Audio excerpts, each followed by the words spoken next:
नमस्कार, मैं अनीता चौधरी और न्यूज़ अड्डा पे आप सभी का स्वागत है। जय भारत, जय हिंद। कर्नाटक में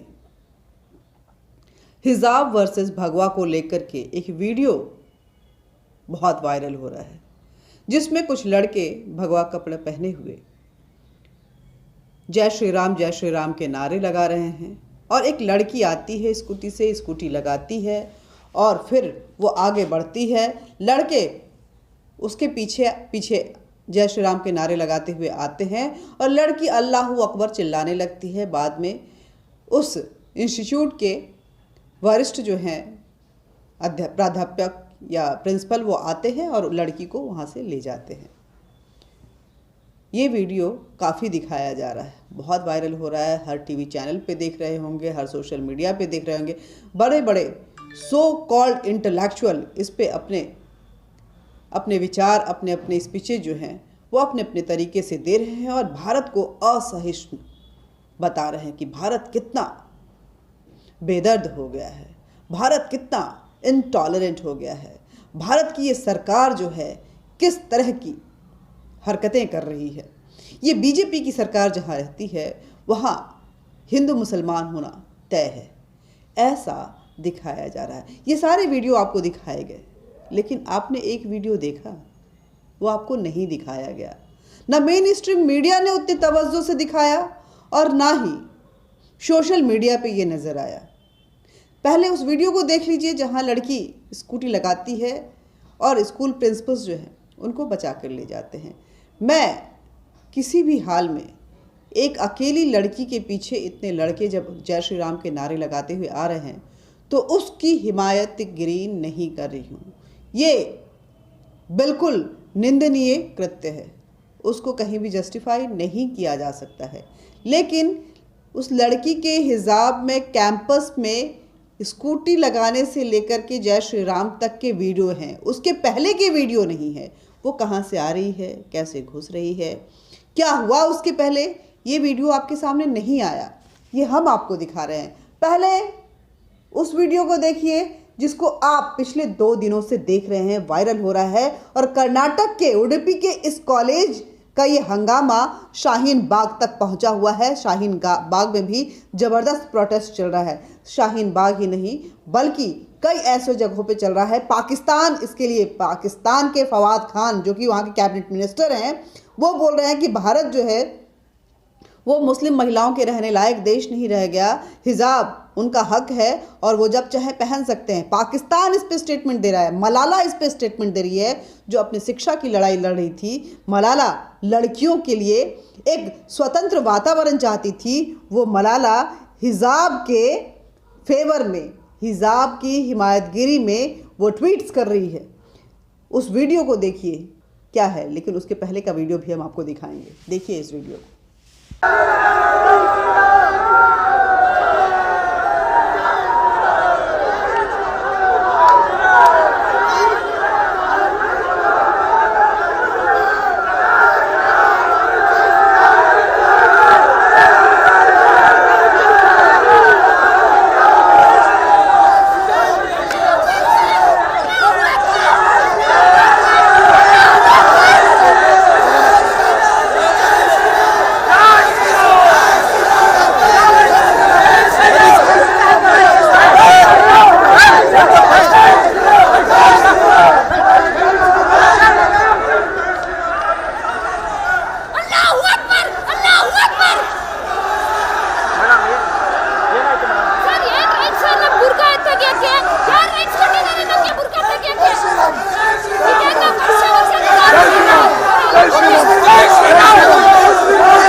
बाप ने इस वीडियो में, मैं इसकी तहे दिल से निंदा करती हूँ, इसका बहिष्कार करती हूँ कि एक लड़की के पीछे इतने लड़के कभी भी चिल्लाते हुए नहीं आ सकते हैं। ये बिल्कुल ही अशोभनीय कृत्य जिसको कहा जाता है वो है।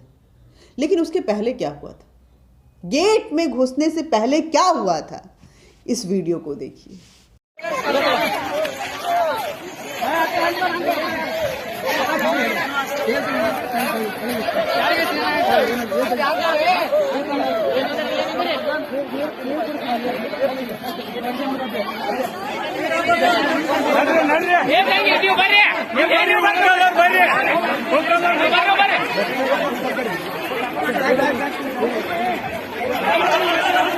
जहां जमकर पत्थरबाजी हुई और इस पत्थरबाजी में बिना हिजाब वाली लड़की घायल भी हुई।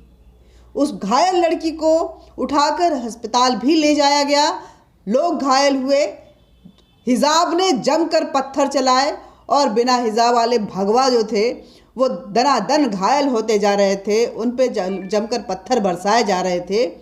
लेकिन वो वीडियो आपके सामने नहीं लाया गया। मतलब कितना प्री प्लान्ड ये तैयारी थी। पत्थर जमा करके रखे हुए थे, उनको पता था कि हम ये हंगामा कर रहे हैं, हमें रोका जाएगा और पत्थर चलाना है हमें। पत्थर चलाकर ज़बरदस्ती अंदर जाना भी है। कैमरा तैयार था क्योंकि पीछे पीछे रोश में घायल और इस पत्थर से को झेले हुए लोग अंदर आएंगे, जय श्री राम चिल्लाएंगे और तब अल्लाहू अकबर लगाते हुए अपनी बहादुरी का जो परचम है वो पूरे देश में लहराना है। वो लहराया भी। ये प्लानिंग समझिए।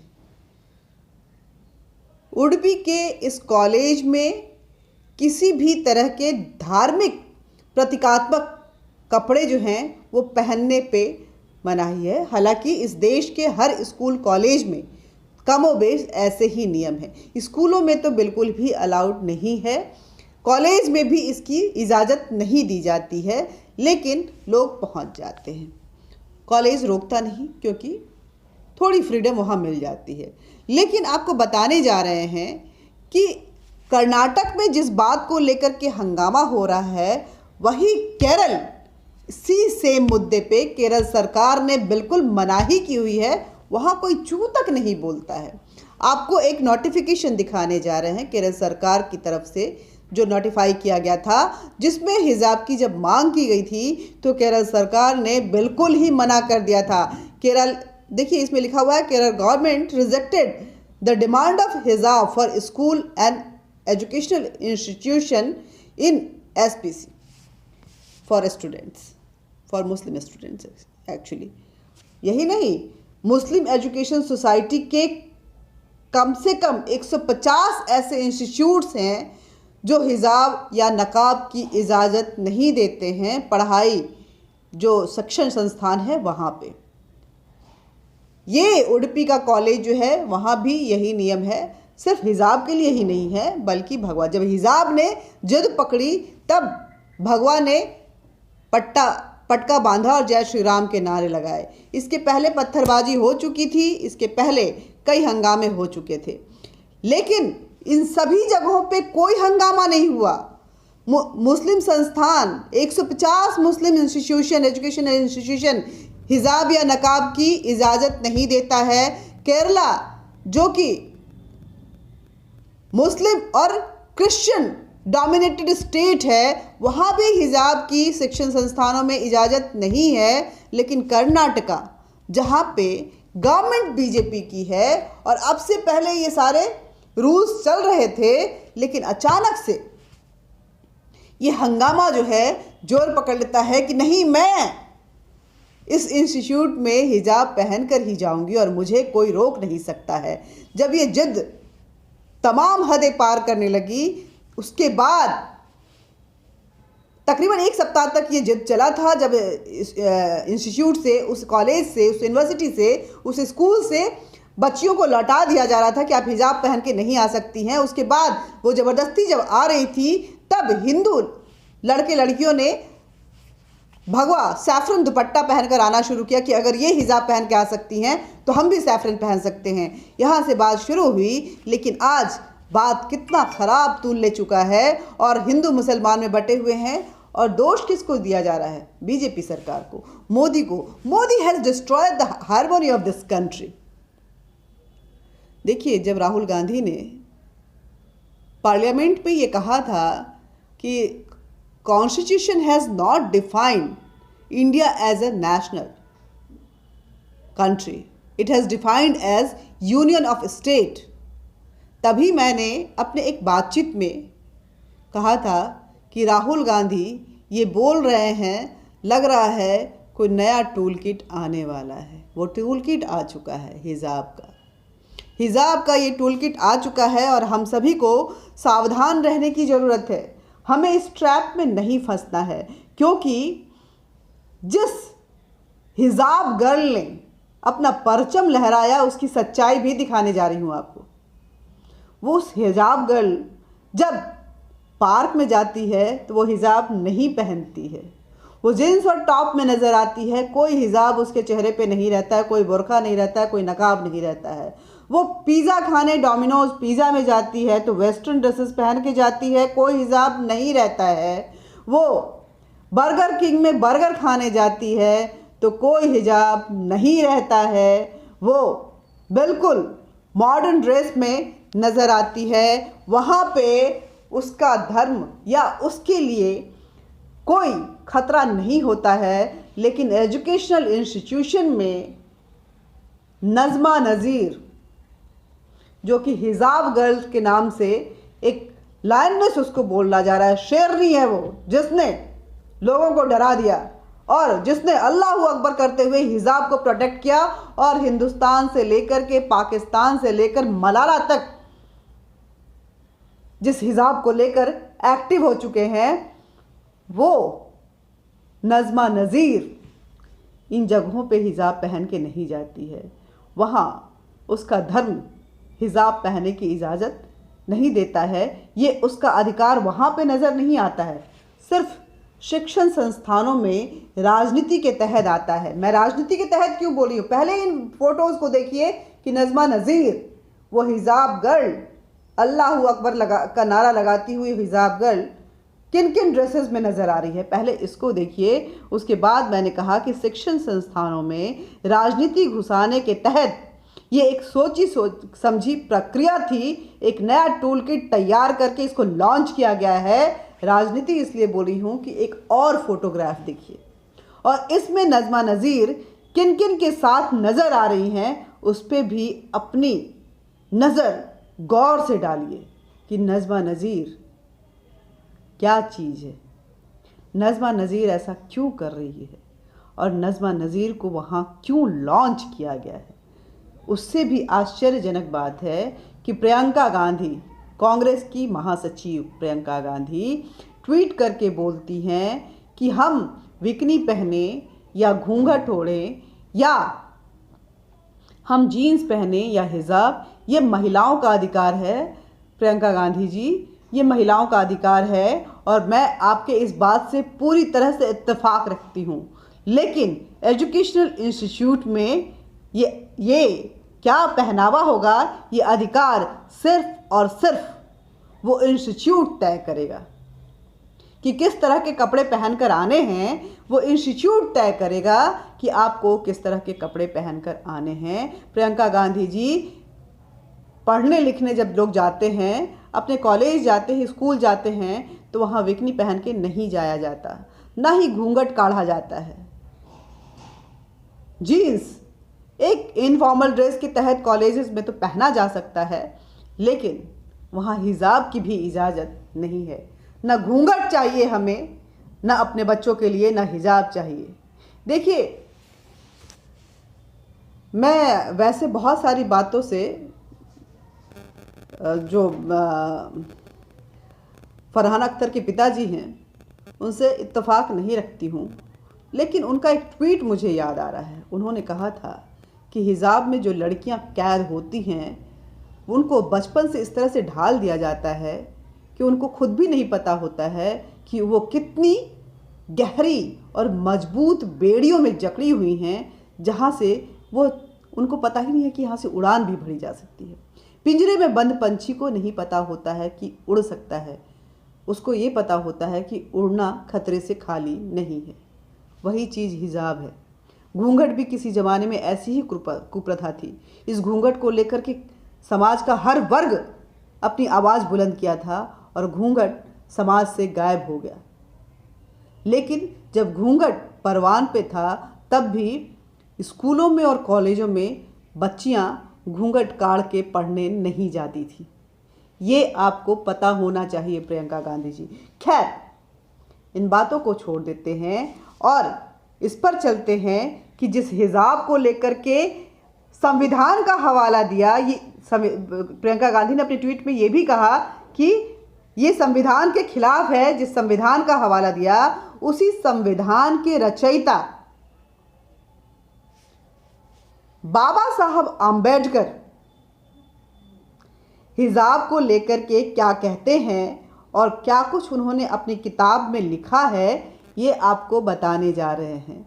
उसी कुप्रथा को लेकर के बाबा साहब आम्बेडकर, जो कि संविधान के रचयिता हैं, जिसका हवाला बार बार कट्टरवादी मुस्लिम समुदाय भी देता रहता है और कांग्रेस भी देती रहती है।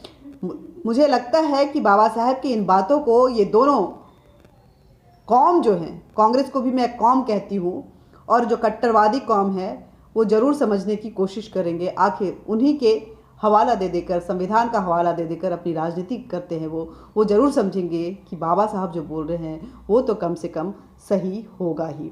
बाबा साहब अपनी किताब में लिखते हैं, इस किताब का नाम है इस नाम मैं भूले, अभी तुरंत बताती हूँ आपको नाम मैं। इस किताब का जो नाम है, उसमें बाबा साहब ने कहा है ये भारत और पाकिस्तान का विभाजन, इस किताब का नाम है। उसमें बाबा साहब आम्बेडकर बोलते हैं कि बुर्के को लेकर के डॉक्टर आम्बेडकर का विचार क्या था, ये समझने की ज़रूरत है। इस विचार में वो लिखते हैं कि पर्दा प्रथा की वजह से मुस्लिम महिलाओं में दास्ता और हीनता की मनोवृत्ति बढ़ती जा रही है।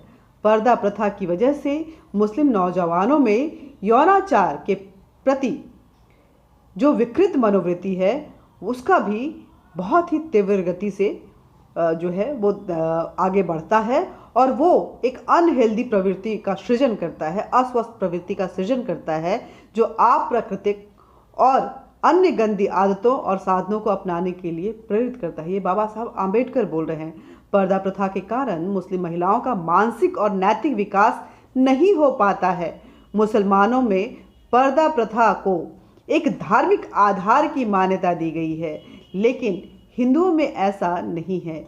हिंदुओं की तुलना में मुसलमानों में पर्दा प्रथा की जड़ें बेहद गहरी हैं और ये चिंता का विषय है। मुसलमानों को इसे समाप्त करने के लिए कभी प्रयास करना चाहिए, लेकिन वो प्रयासरत नहीं होते हैं। इसके कई साक्ष्य भी हैं कि वो इस चीज़ को मानने के लिए राज़ी नहीं है कि ये कुप्रथा है और इसका समाज से जाना जरूरी है। वो कुरान का हवाला देते हैं और क्योंकि कुरान एक धर्म ग्रंथ है, उस धर्म ग्रंथ के हवाले से वो इसको निहायत ज़रूरी अपने लड़कियों के लिए बताते हैं। मुसलमानों ने समाज में मौजूदा बुराइयों के खिलाफ कभी कोई आंदोलन नहीं किया है, जबकि हिंदुओं में जब भी कोई कुप्रथा रही है, बुराइयां रही हैं, उसके खिलाफ जमकर आंदोलन हुआ है। चाहे वो पर्दा प्रथा हो, घूंघट जिसको हम बोलते हैं, या सती प्रथा हो या दहेज प्रथा। हिंदुओं में भी ऐसा नहीं है कि सामाजिक बुराइयां मौजूद नहीं हैं, लेकिन अच्छी बात यह है कि वो अपनी गलती को मानते हैं और इसको ख़त्म करने के खिलाफ आंदोलन भी चलाते हैं। उनके समाज में, मुसलमानों के समाज में दरअसल कई बुराइयां हैं जिनका खत्म होना बेहद ज़रूरी है। उनमें से एक पर्दा प्रथा भी है। दरअसल मुसलमान समाज सुधार को लेकर के वो प्रबल विरोधी है, वो सुधार चाहता ही नहीं है। हिंदुओं के वर्चस्व की वजह से मुसलमान हर उस चीज़ को सुरक्षित रखने का जोर देता है जो कि इस्लाम के हवाले से कहा जाता है। वो ये जांचने परखने की हिम्मत नहीं करता कि मुस्लिम समुदाय के लिए, मुस्लिम समाज के लिए क्या लाभप्रद है और क्या चीज़ें उनको प्रोग्रेसिव बना सकती हैं। ये सारी बातें जो हैं, इसके साक्ष्य जो हैं, किताब में अगर जाएंगे तो पेज नंबर भी आपको मैं बताती हूँ, जिसमें आपको ये सारी बातें मिल जाएंगी। डॉक्टर अंबेडकर कहते हैं कि दरअसल ये तो सभी को बचपन से पढ़ाया गया है कि अंबेडकर हिंदू धर्म की कुरीतियों जैसे ऊंच नीच और छुआछूत के घोर विरोधी रहे हैं और इसके खिलाफ उन्होंने कई आंदोलन भी चलाए। लेकिन ये कम लोग बताते हैं कि बाबा साहब सिर्फ हिंदू धर्म की कुरीतियों को ही नहीं खत्म करना चाहते थे, वो इसी देश में रहने वाले मुस्लिम कुरीतियों को भी खत्म करना चाहते थे, उसके भी सख्त विरोधी थे। इस मामले में उन्होंने हिंदू समाज के साथ साथ मुस्लिम समाज को भी कई बार आईना दिखाया। लेकिन ये और बात है कि इस्लाम पर डॉक्टर अंबेडकर के विचारों को हमेशा छुपाया जाता रहा है। ऐसे में इस्लाम में बुर्का प्रथा को लेकर के उनके विचार को जानना हमारे लिए बेहद ज़रूरी हो जाता है। डॉक्टर अंबेडकर हर धर्म की महिलाओं के अधिकारों और सशक्तिकरण के बहुत प्रबल समर्थक रहे। इसी वजह से उन्होंने इस्लाम की पर्दा प्रथा को बेहद ही एक समाज विरोधी प्रथा बताया, उन्हें बेहद नागवार गुजरती थी। उन्होंने 40 की दशक में अपनी किताब लिखी जिसका नाम था पाकिस्तान अथवा भारत का विभाजन। इस पर उन्होंने पूरी गंभीरता से इस विषय पर प्रकाश डाला है। पुस्तक के 10वें अध्याय के पेज नंबर 231 पे अगर आप जाते हैं तो वहाँ बाबा साहब लिखते हैं कि पर्दा प्रथा की वजह से मुस्लिम महिलाएं अन्य जातियों की महिलाओं से पिछड़ जाती हैं। वो किसी भी तरह के बाहरी गतिविधियों में भाग नहीं ले पाती हैं, जिसके चलते उनमें एक प्रकार की दास्ता और हीनता की मनोवृत्ति बनी रहती है। उनमें ज्ञान प्राप्ति की इच्छा भी नहीं रहती है, क्योंकि उन्हें यही सिखाया जाता है कि वो घर की चारदीवारी के बाहर चारदीवारी में रहें और बाहर जाएं तो बुर्के के ऊपर के अंदर ढकी रहें और बेमतलब की बातों में, जो कि सामाजिक बात होती है, प्रोग्रेसिव बातें होती है, उनमें रुचि ना लें। पर्दे वाली महिलाएं प्रायः डरपोक, निसहाय, शर्मीली और जीवन में किसी भी प्रकार के संघर्ष करने में अक्षम होती हैं। भारत में पर्दा करने वाली महिलाओं की विशाल संख्या को देखते हुए कोई भी आसानी से समझ सकता है कि पर्दे की समस्या कितनी व्यापक और गंभीर है समाज के लिए। डॉक्टर अंबेडकर समाज का गहरा अध्ययन करते थे, ये हम सभी जानते हैं। उसके बाद ही उन्होंने ये बात कही होगी, ये समझ सकते हैं हम, क्योंकि जिन्होंने कानून बनाया, उन्होंने जब संविधान बनाया तो समाज के हर तबके को उन्होंने ध्यान में रखा और उसके मुताबिक हमारे जो आर्टिकल्स हैं, हमारे जो संविधान हैं, उनको उन्होंने सुशोभित किया। उसी किताब के पेज नंबर 231 पर वो आगे लिखते हैं कि पर्दा प्रथा ने मुस्लिम पुरुषों की नैतिकता पर विपरीत प्रभाव डाला हुआ है। पर्दा प्रथा के कारण कोई मुसलमान अपने घर परिवार से बाहर की महिलाओं से कोई परिचय नहीं कर पाता, और करता है तो बड़े ही अस्वस्थ मानसिकता के साथ उससे बात करता है। माफ कीजिएगा। घर की महिलाओं से भी उसका संपर्क यदा कदा बातचीत तक या संभोग तक ही सीमित रहता है। बच्चों और विधवों के अलावा पुरुष अन्य महिलाओं से जल्दी हिल नहीं पाते हैं। जब वो हिलते मिलते हैं तो उनकी मानसिकता बेहद इल होती है, अस्वस्थ होती है, अनहेल्दी होती है। अपने अंतरंग साथी से भी वो एक सहज भाव में पेश नहीं आते हैं, ऐसा बाबा साहब आम्बेडकर लिखते हैं। उन्होंने अपनी पुस्तक में ये भी लिखा कि ऐसी पृथकता का मुस्लिम महिलाओं के स्वास्थ्य पर बुरा असर पड़ता है। वो खून की कमी, टीबी, पायरिया और कई अन्य रोगों से पीड़ित हो जाती हैं। उनका शरीर भी मजबूत नहीं रह पाता, उनकी कमर भी झुकती जाती है, उनकी हड्डियां निकल आती हैं, हाथ और पाँव में खम पड़ जाते हैं और धीरे धीरे वो बीमार होना शुरू हो जाती हैं। ये जो है, ये मुस्लिम महिलाओं का पर्दा प्रथा की वजह से जो अन्य मानसिक दबाव और तनाव बना रहता है, उसका ये प्रभाव है, ऐसा बाबा साहब आम्बेडकर लिखते हैं। इसी किताब के पेज नंबर 232 पर वो लिखते हैं कि ऐसा नहीं कि पर्दा और ऐसी ही अन्य बुराइयां देश के कुछ भागों में हिंदुओं में नहीं है। ऐसे कई वर्ग हैं जहां पे इस तरह की प्रचलन है, परंतु अंतर केवल यही है कि मुसलमानों में पर्दा प्रथा की एक धार्मिक आधार में मान्यता दी गई है, लेकिन हिंदुओं में ऐसा नहीं है। हिंदुओं की तुलना में मुसलमानों में पर्दा प्रथा की जड़ें गहरी हैं।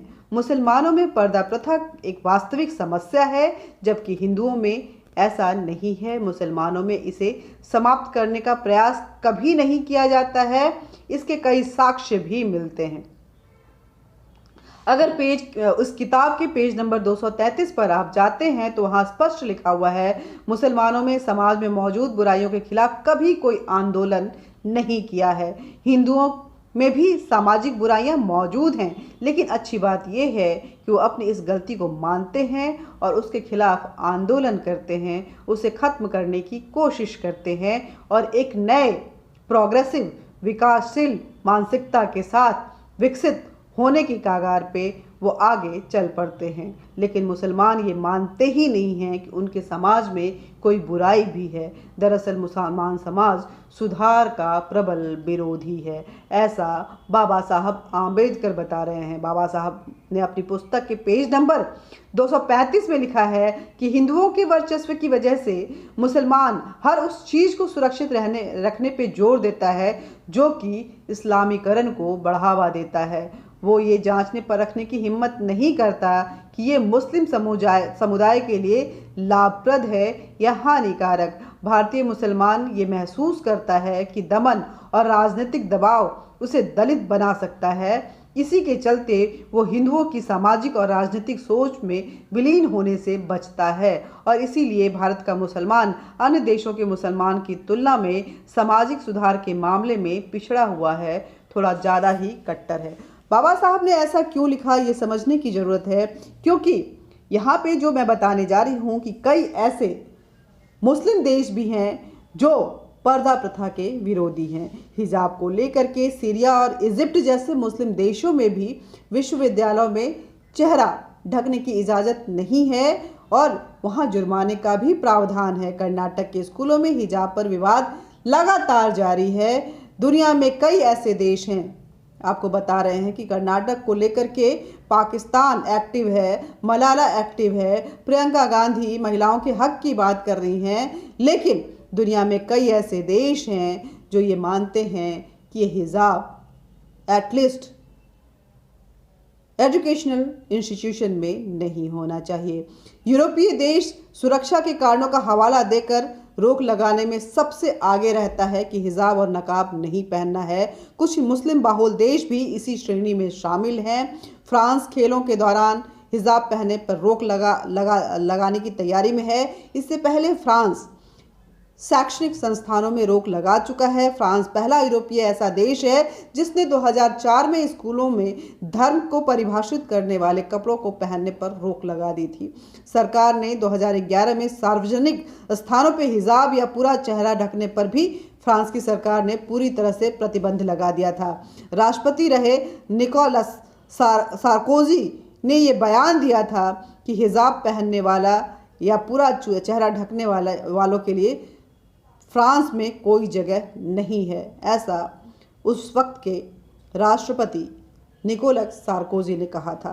जुर्माने का प्रावधान भी है फ्रांस में। अगर देखें तो हिजाब पहनने पर या पूरा चेहरा ढकने पर करीब 13,000 रुपये का जुर्माने का प्रावधान है। महिला को हिजाब पहनने या चेहरा ढकने के लिए बाध्य करने वाले पर करीब 26 लाख रुपये का जुर्माना है वो लगाया जाता है। रूस की बात करें तो रूस की अदालत ने भी हिजाब पे रोक को सही ठहराया हुआ है। रूस के स्वात्रपूल क्षेत्र में 2012 में स्कूलों में हिजाब पर प्रतिबंध लगाया गया था। मामला 2013 में सुप्रीम कोर्ट पहुंचा तो अदालत ने फैसले में हिजाब पे रोक लगाने को सही ठहराया था। इसी तरह से स्विट्जरलैंड में भी पूरा चेहरा ढकने के नियम पे रोक की जो है वो पूरी तैयारी चल रही है। वहाँ भी इसी तरह के कानून हैं कमोबेश। नीदरलैंड में चेहरा ढकना अपराध है। बेल्जियम में 2011 में हिजाब पर प्रतिबंध लगाया गया। इसी तरह पड़ोसी मुल्क नीदरलैंड में भी कुछ इसी तरह से सार्वजनिक स्थानों में, जिसमें स्कूल, अस्पताल, सार्वजनिक परिवहन और सरकारी भवनों में हिजाब या चेहरा ढकने की प्रथा पर रोक लगा दी गई है। पूर्णतः रोक इस पे आप नहीं पहन सकते हैं, चाहे आप जितना भी कर ले। अगर आपको हिजाब पहनना है तो आप नीदरलैंड या इन देशों में नहीं रह सकते हैं। बेल्जियम में नहीं रह सकते हैं, आप स्विट्जरलैंड में नहीं रह सकते हैं, आप रूस में नहीं रह सकते हैं, आप फ्रांस में नहीं रह सकते हैं, यूरोपियन कंट्रीज़ में नहीं रह सकते हैं। 4 बम धमाकों के बाद हिजाब पर रोक। मुस्लिम बाहुल आबादी वाला देश जहां सुरक्षा कारणों का हवाला देकर सरकार ने हिजाब से चेहरा ढकने की व्यवस्था पर 2015 में रोक लगा रखी है। आतंकी संगठन बोको हराम द्वारा किए गए बम हमले में 34 लोगों की मौत के बाद सरकार ने यह कदम उठाया था चाड में। बुल्गारिया में भी यही कानून है। बुल्गारिया में भी चेहरा ढकना गैर कानूनी है। संसद ने सार्वजनिक स्थानों पर चेहरे को ढकने को 2016 से गैर कानूनी बताया हुआ है। आदेश दिया है कि जो लोग भी इस नियम की अवहेलना करते हैं उन पर करीब 66,000 रुपये का जुर्माना लगाया जाएगा। सुरक्षा एजेंसियां को इस पर निगरानी रखने के आदेश भी दिए गए हैं। डेनमार्क भी ऐसा ही एक देश है जहां अगर आप हिजाब पहनते हैं तो आपको पेनल्टी लग सकती है, और अगर दोबारा पकड़े जाते हैं हिजाब या नकाब पहने हुए, चेहरा ढके हुए, तो आप पर 85,000 का जुर्माना लगाया जा सकता है। संसद में वर्ष 2017 में सार्वजनिक स्थानों पर चेहरा ढकने पर डेनमार्क में रोक लगा दिया गया है। डेनमार्क में चेहरा ढकने पर करीब 12,000 रुपये का जुर्माना है, और अगर दोबारा आप सेम पेनल्टी में पकड़े जाते हैं तो आप पे जो जुर्माना लगेगा वो 85,000 रुपये का हो जाता है। ऐसे ही अगर हम देखें तो सीरिया में मुस्लिम आबादी की तादाद जो है 70% है। वहीं इजिप्ट में 90% मुस्लिम हैं, लेकिन यहाँ इन सभी देशों में सरकारी विश्वविद्यालयों में 2010 से और 2015 से पूरी तरह से चेहरा ढकने पर प्रतिबंध लगाया जा चुका है। लेकिन भारत, अभी हाल की ही बात करें, तालिबान, अफ़गानिस्तान में जब तालिबान की सरकार आई तो अफ़गानिस्तान की महिलाएं जो हैं वो भाग भाग कर भारत आने लगी, क्योंकि उनको वो कट्टरवादी शरिया कानून नहीं चाहिए था जहाँ पे बुर्का और हिजाब पहना मस्ट हो गया था। वो खुलकर ज़िंदगी जीना चाहती थी, वो खुलकर सांसें लेना चाहती थी। उन्हें ये नकाब, बुर्का और हिजाब जैसे प्रतिबंध नहीं चाहिए थे, और इसीलिए उन्होंने तालिबान सरकार का बहिष्कार किया। वो भारत की तरफ दौड़ लगाई और भारत पहुंच गई। लेकिन भारत में आजकल ये नया प्रचलन शुरू हो गया है कि हिजाब डिग्निटी का प्रतीक हो गया है, और जिसकी हिमायतगिरी इस देश की सबसे बड़ी और पुरानी पार्टी की महासचिव प्रियंका गांधी करती हैं।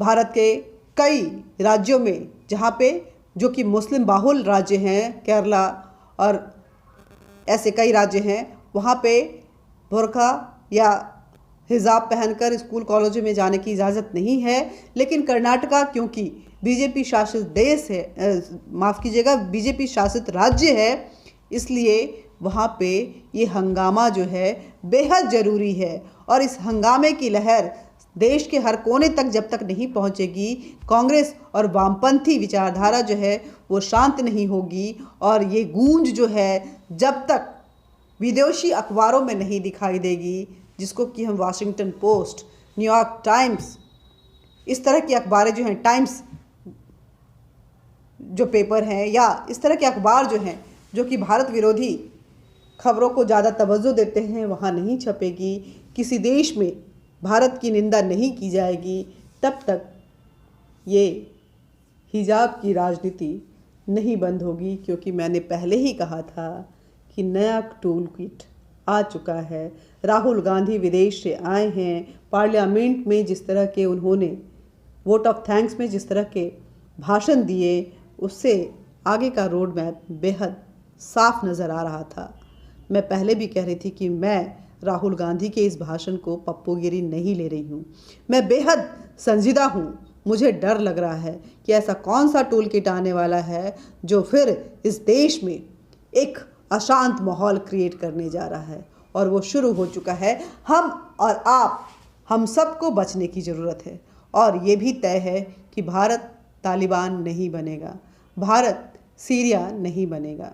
यहाँ के संविधान में हिजाब का जिक्र कहीं भी नहीं किया गया है। संविधान में न घूंघट का जिक्र है, न हिजाब का जिक्र है, और ऐसे में इस देश में न घूंघट जायज़ है और ना ही हिजाब। जय हिंद, जय भारत। देखिए, बहुत खुलकर बातें करी हूँ, इसलिए वीडियो को ज़्यादा से ज़्यादा शेयर कीजिएगा, ताकि ये नॉलेज वाली बातें जो हैं, ये ज़रूरी बातें हर किसी के पास पहुंचनी चाहिए, खासकर हमारे बच्चों तक, क्योंकि बच्चे ये समझते हैं, पता नहीं किस राह में गुमराह होते जा रहे हैं, वो एनालाइज नहीं करते हैं, वो पढ़ते नहीं हैं, वो किन देशों में क्या चल रहा है और हमारे ही देश के किन किन राज्यों में क्या चल रहा है, और जो इस तरह की चीज़ें हो रही हैं वो आगे के भविष्य में कितना खतरा पैदा कर सकता है, वो इस चीज़ को सोचने के लिए चाहते ही नहीं है। वो इंस्टेंट रिजल्ट में बिलीव रखते हैं और इंस्टेंट थॉट के तहत उनका जो एक रोड मैप, एक स्ट्रैटेजी के तहत तैयार किया जा रहा है, कहीं ना कहीं भारत के कल्चर, सौहार्द, जिसको कि हम बोलते हैं खुशियाँ, हैप्पीनेस और हारमोनी पे अटैक करने की एक इंटरनेशनल साजिश है। वो बच्चे फिर हंसेंगे आप पे कि आप तो हर बात को इंटरनेशनल साजिश बता रही। अगर ये इंटरनेशनल साजिश नहीं होता तो फवाद चौधरी इस पर कमेंट नहीं करते, मलाला ट्वीट नहीं करती और प्रियंका गांधी इतनी अग्रेसिव नहीं नज़र आती। अभी आगे और भी बहुत कुछ होना बाकी है, बहुत सारी बातें आएंगी जिसमें पूरा विश्व इसमें शामिल होने वाला है, लेकिन हमें अपने बच्चों के भविष्य को देखना है, उनको ये बताना है कि भारत एक ऐसा देश है जहाँ घूंघट और हिजाब जैसी कुप्रथा कभी भी एक्सेप्टेबल नहीं है। आज अगर कोई लड़का बोल रहा है कि हमें ये हिजाब नहीं चाहिए, तो हमारे देश की लड़कियां जो हैं उनका मजाक उड़ा रही हैं कि how can they do like this, they are the goons. But लेकिन उनको पता नहीं है कि सती प्रथा और पर्दा प्रथा को ख़त्म करने वाले राजा राम मोहन राय ने भी ऐसे ही आंदोलन छेड़े थे। वो भी एक मर्द थे।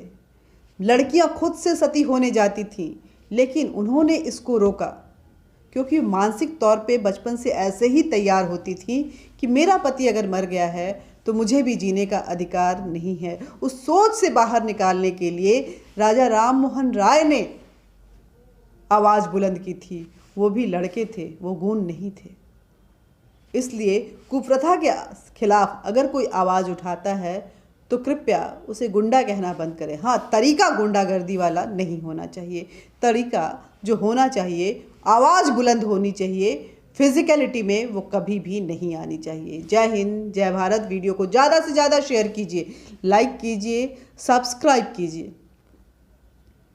मेरे चैनल को आगे से आगे बढ़ाइए। इस बुलंद आवाज़ को, ये सच की आवाज़ है, इसको आगे बढ़ाइए। ये देश, मैं किसी मुस्लिम लड़की के खिलाफ नहीं हूँ, ना मैं हिंदुत्व की बात कर रही हूँ। मैं तो महिलाओं के अधिकार की बात कर रही हूँ। और जो महिला बाजार में बिना हिजाब के जाती है, उसे शैक्षणिक संस्थानों में हिजाब क्यों ज़बरदस्ती पहन के आना है, ये क्वेश्चन मार्क लगाता है मन। मैं उन अपनी बेटियों को फ्री देखना चाहती हूँ, उड़ता हुआ देखना चाहती हूँ, आसमान की उन ऊंचाइयों तक वो उड़े जहाँ कोई नहीं पहुँच पाए। ये तमन्ना है मेरी। धन्यवाद। जय हिंद, जय भारत।